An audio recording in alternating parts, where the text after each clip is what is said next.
On the conversation today, we will attempt to address the staggering irony in the heart of the Nigerian economy. For decades, we lamented our status as a nation that owned the crude but imported the product. Today, that story is changing. From the massive gantry at the Lekki Free Zone, the Dangote refinery is now powering the wings of European aviation, fueling jets in London, Paris, and Madrid. Nigeria has almost overnight become a vital artery in the global energy map. Yet, back home, the story is far from soaring. While we export billions of liters of Jet A1 to the West, our own domestic airlines are gasping for breath, grounded by prices that have tripled in a matter of months. We are feeding the world, yet our own house is struggling to stay in the air. Well, joining me in the studio today to explain this paradox is one of our regular guests, Olabode Sowunmi, an oil and gas expert who is the CEO of Carbtree Limited. It's good to have you in the studio, Mr. Olabode. Good afternoon. The pleasure is all mine. Good. We are seeing a strange reality here. The supply is local, the producer is local, and the demand is desperate, yet the prices remain international. Can you help us understand what is actually the issue?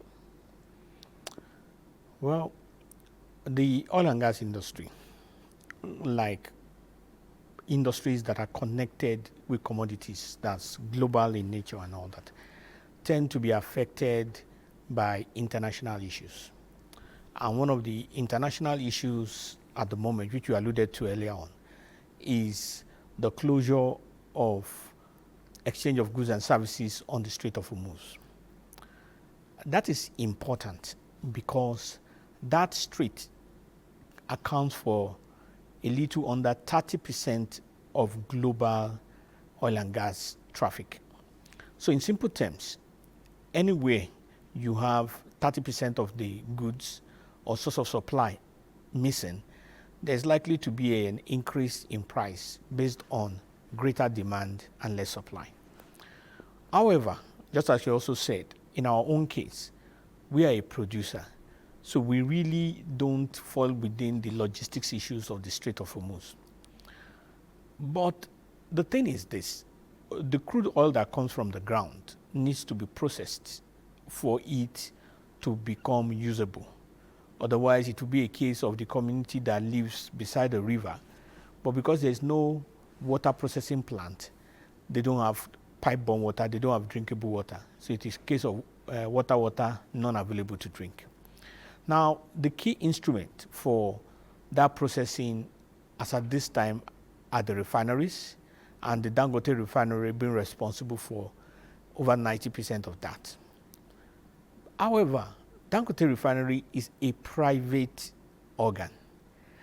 They are, let's say, morally obligated to sell to Nigerians, but they are not legally obligated to do that.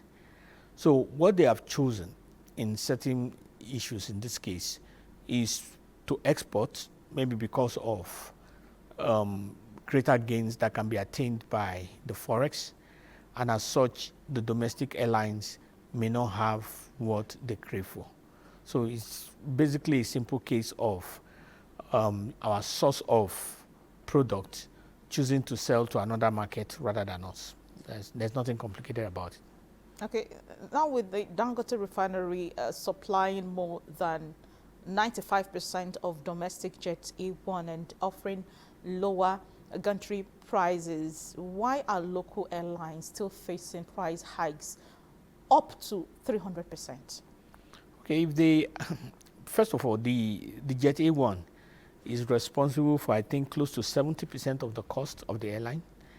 So if they are buying it at lower prices, only they can explain why the price is going up. But I think it would be nice to confirm with them whether they have the product available as at when due, and if they are buying it actually at lower prices. They are in the best position to talk about that themselves. All right, the Nigerian Midstream and Downstream Petroleum Regulatory Authority has recently set indicative price bands and encouraged direct sales from the refinery to airlines. In your view, will these regulatory gaps or caps be enough to stop the threat of a total airline shutdown, or do we need a more permanent structural shift in how aviation fuel is traded?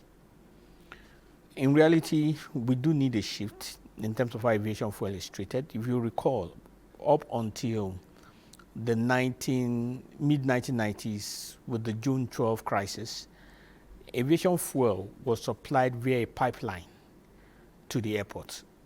So there was a gantry in the airport and there was pipeline that was supplying aviation fuel. So that is what it should be. The stopgap of getting tankers, yes, is okay, but it's not ideal. So what NMDPRA has instructed is basically a stopgap, needed one, so that fuel can be available for the airlines and there will not be any excuse. But however, if the pipeline that connects to the airport can be resuscitated and connected to the appropriate refinery and the refinery resuscitated as well, those issues of aviation fuel at the gantry in Lekki would not need to arise. Rather, they would just simply be accessing it from the gantry that is in the airport. All right, available data shows that while Nigeria faces local price volatility, the refinery exported more than 1.1 billion liters of Jet A1 to Europe, talking about UK, France, and Spain in just the last few months. How do you think this export-first momentum is affecting our domestic energy security and the Naira for Crude initiative? The Naira for Crude initiative is an agreement. So, and that agreement does not say that all the crude they get, they must sell it in Nigeria. That's not what the agreement says. So, I don't see anything affecting that agreement. It's just a case of the parties to the agreement holding on their own end of the bargain. So, it's not compared with it.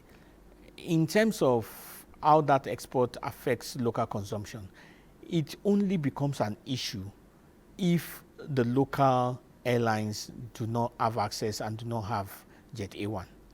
But if they have Jet A1, it's another case of selling to another interested buyer. So it's a case, it's only an issue if there isn't Jet A1 available for the local airlines. Otherwise, it's just sales. Whether I sell to Cameroon or I sell to Benin, or South Africa or US, is not so relevant as long as you are selling your product to who you want to sell your product. All right, with the ongoing US-Iran conflicts disrupting traditional supply routes through the Strait of Hormuz, Nigeria is suddenly, a critical alternative for the West, as we have talked about. But how can the country leverage this crisis-driven demand to cement itself as a permanent global energy hub rather than just a temporary fallback? Well, to become a permanent artery, in the sense that we need to increase infrastructure. We just basically need to supply more. It's as simple as that. So the infrastructure for drilling, for refining needs to increase, needs to be strengthened, needs to be more structured. So it's we just need to have enough to supply the world. And if we do have enough to supply the world, particularly in situations like this, they will come for it. So but unfortunately it's not something you can do in over a month. The infrastructure, whether it be pipelines, whether it be refineries, whether it be other hydrocarbon processing plants, need certain time and of course money for it to come on board on stream. All right, we have heard reports of artificial scarcity despite the Dangote refinery operating at high capacity. What infrastructure logistics investments are missing to ensure that fuel moves from the Lekki free zone to our airports without the current alleged racketeering? people will always have, there will always be sharp practices. It's important to note. It's like saying that, will we stop having liars or having thieves? There will always be thieves, irrespective of the laws, irrespective of the country. However, it's the place of law enforcement to ensure that those who break the law have the law enforced upon them. So racketeering, it's just another criminal activity, even though it's so what I believe will put some kind of restraint is for there to be consequences of those racketeering. In other words, some people should be convicted, arrested and convicted. Then it will serve as a deterrent so that the whole of society can function even better. That's the solution to that. All right, as we look toward the second half of 2026, if the refinery successfully transitions to 100% Naira-based transactions for all domestic aviation fuel, what is a realistic projection for ticket prices and the overall health of the Nigerian aviation industry? A realistic price for tickets was not within the ambit of energy per se. And when you talk about a business, any business, there are multiple factors that determine the prices. While aviation fuel is a key component, but there are other things like taxes, airport taxes, aviation taxes, and the related that they pay. And of course, they must also make some profit. They must pay staff salaries and all that. So it is an aggregation of all of that in view of the value of the Naira that will determine what is a realistic cost. But if we are to go to the last 20, 40 years, let's say the last 20 years, you will realize that aviation cost of ticket is always hovering around the cost of $100. So a typical Abuja, Lagos ticket at any point in time hovers around that. And I think that is still what it is at the moment. So that may be a realistic benchmark of knowing what the industry can come up with. But in terms of the exact figure, I'm not so sure. It's dependent on the private businesses themselves and what is helping them to what they find realistic. All right, Mr. Olabode Sowunmi, thank you very much for your time. Thank you. It's a pleasure. Moving on, the